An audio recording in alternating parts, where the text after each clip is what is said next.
एकीकडे हे सगळं घडत असतानाच राज्यामध्ये आता उच्च शिक्षण घेणाऱ्या विद्यार्थिनींच्या दृष्टीने एक नवी योजना आणण्याच्या हालचाली सुरू आहेत। तसा प्रस्ताव समोर येतोय अशी चर्चा आहे। याचं कारण आता पॉकेट मनी देण्याच्या अनुषंगाने हा निर्णय होऊ शकतो। येणाऱ्या काळामध्ये आखणी सुरू आहे। उच्च शिक्षण घेणाऱ्या विद्यार्थिनींना 2000 रुपये पॉकेट मनी उपलब्ध करून देण्याचा निर्णय घेतला जातोय। उच्च आणि तंत्र शिक्षण विभागातर्फे याकरता हालचाली सुरू आहेत। राज्यातील ज्या मुली उच्च शिक्षण घेत आहेत अशा विद्यार्थिनींना आर्थिक मदत मिळायला हवी।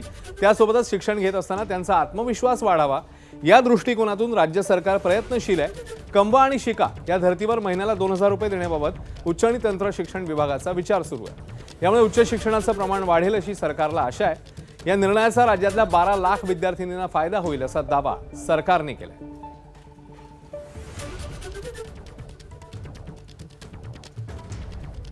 पॉकेट मनी म्हणजे काय तर त्यांना त्यांची फी 100% सरकार भरतं, त्यांना निर्वाह भत्ता मिळतो। त्या व्यतिरिक्तही खूप खर्च वर्षभरात असतात। त्यासाठी त्यांना दरमहा कमवा आणि शिका आणि त्यातून मुलांना काम केल्याचा आनंद मिळावा आणि पैसे मिळतील ते त्यांना पॉकेट मनी म्हणजे काय तर कॉलेजचे विद्यापीठाचेच खूप खर्च करायचे असतात त्यासाठी मिळावेत। कुठल्या महाविद्यालयात पाठवू देत, कुठेही पाठवू देत, काय सांगणार आहे ते मला।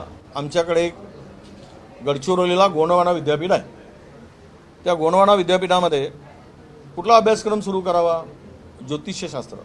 संपूर्ण आयुष्य त्यांचं उद्ध्वस्त केलं, शिक्षण व्यवस्था उद्ध्वस्त केली आणि आता 2000 रुपये देऊन जेनजीला फिरवण्याचं काम होत असेल तर जेनजी एवढा सक्षम आहे, त्याची बुद्धी एवढी शार्प आहे की चोर कोण साव कोण हे त्याला कळत आहे। त्यांचा विश्वास आता राहिलेला नाही। पॉकेट मनी हे देणं हे आई वडिलांचं काम असतं। जर त्या 2000 मध्ये 2000 माझ्या मुलाला नसतील द्यायचे मला आणि सरकार देत असेल उगाच, तर जबाबदारी सरकार घेणार आहे का? फुकट पैसे कसले वाटताय तुम्ही? कॉलेजची हालत पहिले नीट करा ना।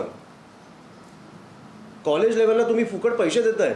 फुकट पैसे दिल्यावर ह्या वयात फुकट पैसे दिल्यावर त्यांना कमवायची इच्छा राहील? एबीपी माझा, उघडा डोळे बघा नीट।